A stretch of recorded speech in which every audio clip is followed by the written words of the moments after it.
There is a sentence in this world that has crushed the dreams of millions of people: I don't feel like it. And there is another sentence that has made 1% of people extraordinarily successful: I don't feel like it, but I'll do it anyway. This is called discipline. In simple words, discipline is the strength within you that allows you to do the things you don't feel like doing. It's a quality without which you can never be successful. No matter how much knowledge, skills, or network you have, consistently taking action without discipline is impossible. But why is it so difficult to bring self-discipline into oneself? We all have experienced seeing people doing the 75 hard challenge and thinking, that's enough, now I will do something big too. But what happens then? After a week, we lose steam. Author of the books The Power of Self-Discipline, Peter Hollins, says that we fail to maintain self-discipline due to 5 reasons. These 5 reasons have a common theme, and if you understand it, you can create unbreakable self-discipline. The first reason is giving in to the 5 senses. We spend our entire lives satisfying our 5 senses. If you have a sweet tooth and someone places a cake in front of you, your self-discipline breaks right there because you love its taste and smell. But once you eat it, your senses are satisfied. Then you start feeling disgusted with yourself and think, I won't eat sweets again after today. Most people can't control their senses, which is why they lack discipline. The second reason is animosity and malice. Some people don't do anything themselves but always point out the flaws in those who are doing something. Sometimes this happens to all of us, but when you hold jealousy or animosity towards someone, these emotions are so strong that they destroy your self-discipline. Next is apathy and laziness. If you've ever seen a lion or tiger, you'll notice that they mostly just lie around. They only hunt or move when necessary, otherwise, they sleep. As humans, our bodies naturally want to save energy. Laziness is a major reason why you lack self-discipline. Next is anxiety and remorse. Often, we have anxiety about the future. Suppose a girl wants to become a doctor, but whenever she sits down to study, she feels anxious and thinks, even after studying so much, will I get selected? Or she might feel remorse, thinking, what's the point of studying now after wasting so many days? This anxiety is a self-discipline killer. The last reason is hesitation, disbelief, and uncertainty. If you lack belief, it's very difficult to bring discipline. You might think, what's the point of going to the gym if I can't maintain it long-term? Or starting an online business is too risky, I can't do it. If you think this way, obviously, you won't have discipline. So, the root cause of these 5 reasons is just 2 forces, 2 powers that have been running your life since childhood: pain and pleasure. If you understand these, you can become disciplined. We either do something to avoid pain or to gain pleasure. We work to avoid the pain of poverty. We watch Instagram for the pleasure of funny memes or attractive people. But the rule of the world is that things that are pleasurable in the short term ruin your life, like gambling, junk food, porn, etc. And things that are painful in the short term fulfill all your dreams in the long term, like building a business, going to the gym, or studying. Now, if you're listening carefully, you can understand the secret of self-discipline. By using this pain and pleasure cycle, we can discipline ourselves. If you look at the biographies or interviews of disciplined people, you'll notice that they always mention how they worked hard to escape poverty or a painful childhood abuse they wanted to escape from.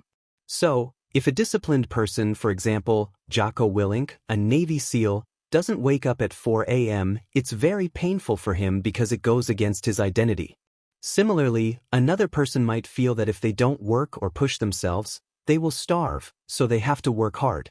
The problem arises for normal middle-class people who have food, shelter, and clothing but want to do something more in life but just don't feel like doing the work. To solve this problem, I have a simple exercise for you. Take a piece of paper and make 2 columns. If disciplined, what pain can I avoid and what pleasure can I gain? For example, if you want to start an online business, what pain can you avoid by being disciplined? You won't have a boss, you won't have to deal with traffic, you won't have to listen to coworkers' nonsense. Now think about what pleasure you will gain. You can travel the world, you can buy expensive gifts for yourself and your family, you will have freedom in life. The more you increase this pain in your mind and focus on it, the easier it will be to remain disciplined. Similarly, if you focus on the pleasure you will gain, you might immediately feel like working. You also need to make a list of what pain you avoid by not being disciplined. For example, you don't have to think hard because you're not working hard, people won't mock you because you're not doing anything, or you don't have to take more risks because you're not doing anything again. And what pleasure do you get from not being disciplined? You get more time for Reels and YouTube, or you get more time to sleep. Now, in this list, you need to minimize pain and pleasure as much as possible. Think about whether taking time for Reels and YouTube is really a pleasure or whether people mocking you is so painful that you shouldn't achieve your goals. I made a similar list for myself, but I made one more change that made it 10 times more powerful. First, choose a task in which you need to be disciplined and do it once anyway. You can do anything once. After doing that task, read both lists and vividly imagine the pain and pleasure in detail. By doing this, you reinforce in your mind the pleasure and pain that help make this habit automatic. Another thing you should always keep in mind is your discipline style. According to Peter Hollins, there are two types of discipline styles: moderation and abstinence. Some people can easily keep their behavior in balance. For example, they can take a bite of cake and leave it. They might smoke a cigarette once a month or party a little bit. And there are others who, if they take one bite of cake, they need to finish the whole cake, or they easily become extreme partygoers or chain smokers. By now, you should know what type of person you are. Based on this, you should plan your habits. If you choose wrong here, you will fail and won't remain disciplined, so this is important. If you are a moderation person and accept a challenge like 75 hard, you will go crazy and most likely won't complete it. You need to do things to develop your discipline in which you can keep a balance. But if you are an abstinence person, 75 hard might not be as difficult for you because it's easier for you to believe that you shouldn't do anything compared to doing something occasionally. Also, let me know in the comments what your discipline style is. Personally, abstinence suits me the best. Now, I want to tell you another powerful way to increase self-discipline, and that is to change your time orientation.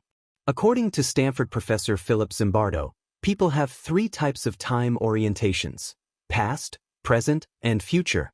People who are past-oriented say things like, "I can never go to the gym, I always make mistakes, now my age has passed." Such people can never be self-disciplined because they never think about what to do tomorrow. What is happening now will continue, they don't take action. Then there are present-oriented people. These people think more about the present moment. There are also 2 types of people in this. The first type is the hedonists who want to explore all the possibilities of the present. These people take risks first and think about the consequences later. They have a YOLO mentality. The second type is the fatalists who don't like their present but have no other choice. They feel they can't change their future. The common thing between these 2 types is that they go for instant gratification, like smoking, drinking, gambling, adventure, etc.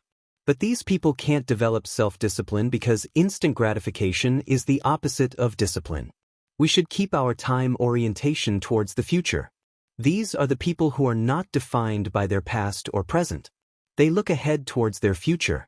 They figure out what actions they can take now to move towards their ideal future. These people practice delayed gratification. Now I will give you an exercise that will make you a master of self-discipline. This exercise was given by healthy gamer Dr. KS, who took it from the Upanishads. The main idea is that discipline is like an emotion. When you're not disciplined, you have doubts, which we discussed in the first point. The opposite of doubt is resolve, which is called sankalp in Hindi. Resolve is also a feeling, just like happiness or sadness. The more you can recognize and increase this feeling within you, the more your discipline will increase. The first thing is to notice when you feel resolved. If you have a craving for chocolate and you decide not to eat it, notice how it feels. This is the feeling which is behind discipline. Next practice is to increase this resolve that you have to choose something which is medium difficult for you. To give up, for example, if you have smoking addiction, then it will be very difficult to quit.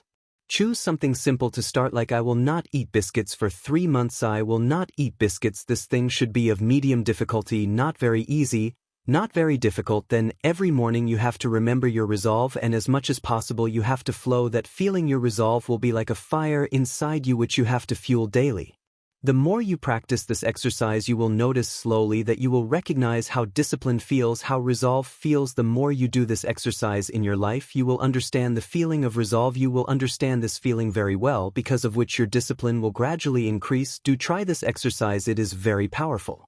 And if you like this video, then you will definitely like the Rules of Discipline of Miyamoto Musashi, which you can click here. That's it for now, and thanks for watching.